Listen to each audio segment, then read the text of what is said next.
lost trail. Sam, Mia, and Jordan set out early for their hike through the sprawling redwood forests. The trail, they were told, was simple enough.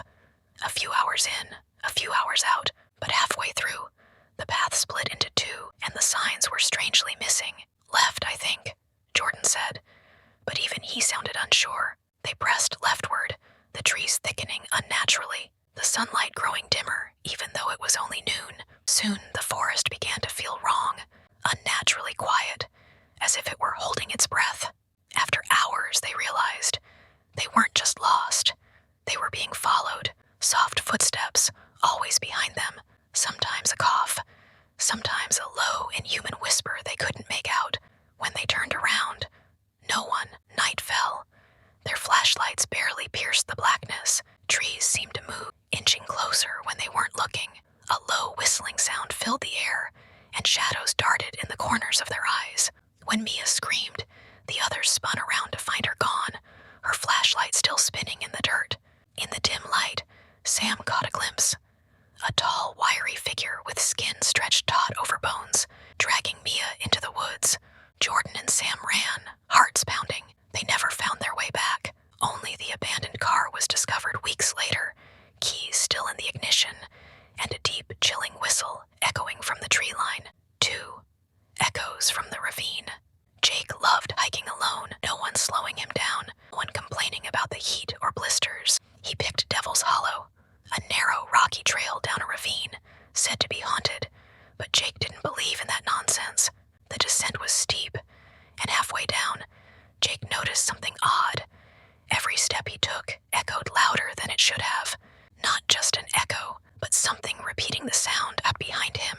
Just a heartbeat too late. Curious and foolish, he called out, "Hello," from somewhere deeper in the ravine. A low, gravelly voice echoed back. "Hello." He froze. That wasn't his voice. "Who's there?" he barked, trying to sound braver than he felt. "Who's there?"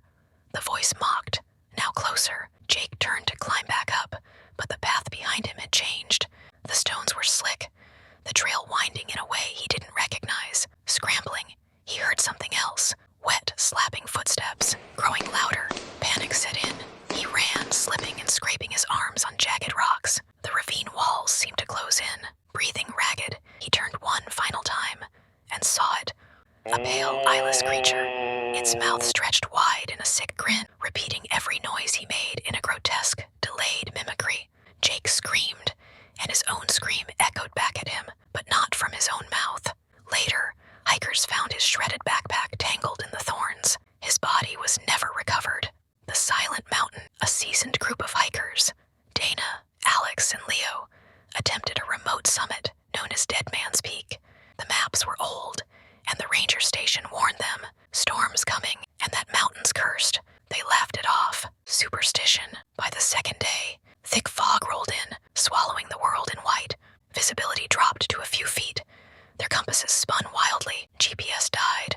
The wind carried strange sounds.